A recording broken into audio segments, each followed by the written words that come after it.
Hello everybody, welcome back to another video. Today I'm going to be going over a zombies loadout. The other day I went over an SMG loadout, the MP5 for multiplayer. I would not recommend using SMGs in zombies. They're probably some of the worst ones you can use in zombies because of how fast the ammo fires and how in later rounds, I mean, it doesn't really do much. Shotguns are probably some of the best ones, and that's why I'm doing a shotgun loadout.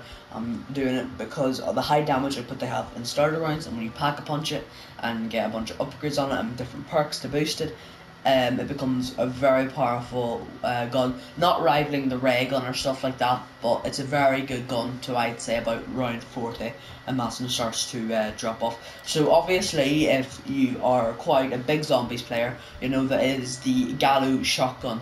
Now this is probably the best gun in the meta right now. So this isn't really a loadout video, like I said my MP5 one was. It wasn't really a loadout video, it was literally just attachments to the MP5. But the Gallo is probably one of the best guns in the meta right now. Some people do like to run the knife for the first few rounds, and then they can buy it off the wall. But your one will always be better than the one off the wall, because the one off the wall never has the biggest magazine you can get with this, which is one of the attachments I have. I've never got it. I've seen other people who haven't got it either. So if you wanted to chance your luck and maybe get more good attachments on it, you can buy the one off the wall, but it's very unlikely. So I just recommend starting with this shotgun. It gives you a bit of range between zombies, so you might not die as quickly if you get surrounded, because even though it's going to be in starter rounds, and the knife is going to one-hit everything, you could mess up, but the shotgun can just spam R2 and delete a bunch of zombies at once. So I really would recommend using the shotgun first thing instead of getting the knife and buying it off the wall. So now I'm just going to go in to my attachments and show you what I have on my gun. Okay, so in zombies there is a difference between the loadouts. So there's multiplayer loadout where there is perks, there's wild cards, there is 2 guns. In zombies there is just an ability and a weapon. There's no 2 weapons, no nothing. Perks you can buy around the map, and I'm pretty sure you already know this, but just for first time zombie players, if they're seeing this video, there's just 1 gun, there's no secondaries, and an elemental ability. You may have seen the thing there, healing ore is the one I'm using at the moment because I play a lot of zombies with my friends. If you are playing zombies solo, I would recommend either Ring of Fire or Dark Aether, but healing ore when it's maxed out can be really good for getting reses off if all your team is knocked, or even one and you can't get to them, just so they can come back and they don't have to miss it around and pack and punch everything again. They only have to buy perks when they die. So enough about that, let's just get into the attachments. So for the optic, we're using the Microflex LED. Now you can use a different attachment if you just like using iron sights. Personally, I don't really like using iron sights with shotguns because of the recoil on them. I think that the optics really help with my aim on them whenever I'm aiming down sights. Now, I only really aim down sights when I'm going for crits. I never hip fire, but usually I just do crits for the first maybe 15-20 rounds, and then I just try and survive for as long as possible, because the only thing I don't have on my gun, the only camos I don't have to get the gold on it, is crits, so I'm still trying to grind those out. It will be a long grind because I'm not very good at getting crits. It's a bit kind of messed up the system. Yes, you can get them by shooting them in the head, but sometimes if you aim above the head, it'll be a crit. Like, you have to aim slightly above the head. Sometimes it'll be too high, sometimes it'll be too low. It can be a little bit annoying, but if you've been a long time zombie player, you obviously won't notice it. But for new time players, it can be a little bit annoying, but you get used to it in the end, and that's why I'd recommend using the Microflex LED. Then you can put on a muzzler handle if you really want to improve another feature about the gun, if you just like using iron sights if you are a pro player. But if you are wanting to use just my route exactly, that is the optic you want to use. Then we have a bar with 24.8 task force, which gives you an extra 47% damage. That's almost 50% extra damage, which is absolutely incredible. You do lose 13% effective damage range, but you can actually get this back by pack-a-punching, by increasing the damage range, and it is a shotgun. You majority of the time you're not going to be shooting from that far away, and I doubt it would be over 20 meters, so that one doesn't affect us too much, and it is only 13%, so it doesn't really affect it. And to get the 47% damage is absolutely incredible. So this is why this is probably the 24B task force is probably the best bar in the game. Then the body, we have the Ember sighting point. It has increased salvage drop rate, which comes in very handy if you're looking to buy kill streaks to take out large hordes of zombies, quickly. You have 30% hip fire actually, which is great because that's a place that a lot of people fire with the shotguns. I'm pretty sure that's the thing in every game. Nobody really aims down sights with shotguns that much. You use sprint to fire time by 10% and aim down sight time, which can affect you slightly, but it's got increased hip fire actually, so you're not really going to need the aim down sight time. So in reality, you're only really losing out. The only thing I probably notice will be the sprint to fire time, so it's not that bad. But yeah, that is why this body, the Ember setting point, is probably one of the best ones. Now you can go for other ones if you don't really care about salvage, but a lot of these actually, a lot of the bodies actually increase salvage drop, and this one is just the best because you get hip fire accuracy and increased salvage drop, where other ones will just have increased salvage drop or hip fire accuracy. So it is just the best one because you get both of the things in one thing, and it's one of the highest hip fire accuracies as well, so it is a great body to use. It is the last one you do unlock for the bodies, but I'd say it is worth the grind. Then the magazine, we have the Stanning 12 round tube.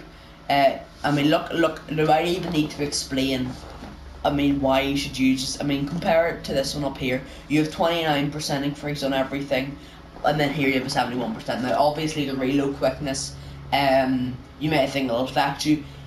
It will only affect you in the first few rounds until you pack a punch your gun, because after the first time you pack a punch your gun, it'll actually reload multiple pellets at once. I think it's about 4 every time you put it in, so you will not notice this whenever you pack a punch it, and in the first rounds you'll probably not need to even reload that much, so it's not that big of a fact as you might think it would be. The 34% reload quickness, so it is nothing to worry about, as long as you go and pack a punch your gun by about round 10, I'd say. And then handle, I mean, you can choose that between the muzzle or handle if you want to increase something about your gun, if you don't want to use an optic. And then the stock, we're just going with the marathon stock. It increases a lot of things, and you only use 20% hip fire accuracy, but because they put a decent amount of things in the hip fire accuracy, it's not that it doesn't affect us that much. But we have 5% sprinting move speed, which is great whenever you're trying to move around zombies and escape from them. Shooting move speed, that is quite helpful as well if you're hip firing and you're just moving forward. Sprint to fire time, as I said, we were going to get that back, and that is back because there was a decrease on that before, but we've got basically it all back. And then we have a 10% aim walking movement speed, which is also great. So as you can see on this, basically every attachment is the last one, so I know that may be a bit annoying for some people that the attachments you're using is actually the last one you unlock for that section, so they're going to be the more higher level attachments. So in my opinion, I just recommend until you get the gun maxed, or you have enough until you level to the level you get every attachment or the attachments you need, I'd recommend just using the knife and buying the shotgun off the wall, so you could get lucky with some attachments. But when you unlock all the attachments for the shotgun, I'd recommend just running it first thing, and yeah, that's all you really need to do, because the shotgun is just the best gun in the meta right now. So I would recommend, unless you're trying to go for gold or something else on other weapons, I'd recommend using the shotgun. If you're going for high round runs, use the shotgun. So hopefully that video was helpful, and now just before I go, I want to show you here, so just on my camera, show you a minute about the crits. So this is just get kills, which is going to come easily if you just play a decent amount of zombies. Liquid then is getting critical hit kills. It's not critical hits, critical hit kills. I'm on 920, so I'm getting there, but I'm just not that good at critical hits. I'm usually just, that's the thing about the shotgun, because sometimes the recoil in shotguns can be quite bad, and because I'm hip firing a lot from it, I'm not really aiming down sights. Burst stroke is get 2,500 kills with Gallo when it's pack punched. Obviously, if I'm getting there by round 8 and get it max pack a punch, it's going to be doing devastating amounts of damage and getting lots of kills. So yeah, I've got all of that. Vintage, get 15 elite eliminations, easy enough, just kill the megatons, and that's all you need to do for that. Get 10 kills rapidly 10 times, just train all the zombies together, group them up, and then just unload your gun into them, and you will get that easily. Aim for the head as well, aim down sights maybe. It's not that hard to do this, you'll get it over time. A lot of these you'll get over time. I think the only ones you actually really have to try for is crits, if your aim isn't really the best. Get 3 or more critical hit kills rapidly. That didn't actually take me too long, because like I grouped them up and I get a bunch of critical hits. and they might not all be kills, but it's only 3 you need to get rapidly, so that one hasn't affected me too much when I got all that. And then infection, you get 20 or more consecutive kills without getting hit 10 times. That is a really easy one if you're just doing it in the first round. Just either group them together or just shoot them whenever they're spawning and you won't have an issue. It's a lot harder in the later rounds, but the first few rounds it's dead easy to do. And then obviously just the mastery. So I'm only 2 camos off and they're both in the liquid. So after that flex I have just done on you're probably watching this, you probably have like every single camo in the game because you're probably cracked at the game. Obviously I'm not, I'm just trying to help you out if you're new to the game. So hopefully this video was helpful. If there's any suggestions for any other loadouts you want done, I can do my best. I may not be able to make it straight away because I might have to level the gun up to max. Please don't ask me to do launchers or basically anything but launchers, because I'm not going to be grinding a launcher to max level just to make a 10-minute video on it, because I just don't like launchers that much. As I don't find them that effective. Honestly, for a secondary, I just use the knife. But if there is any other additions like ARs, SMGs, if there's any Easter eggs and zombies you want me to do, if there's any other game you want to play apart from Call of Duty, please let me know. I would really appreciate that. So hopefully you've enjoyed, hopefully it's been helpful, and I will see you all in a future stream or video.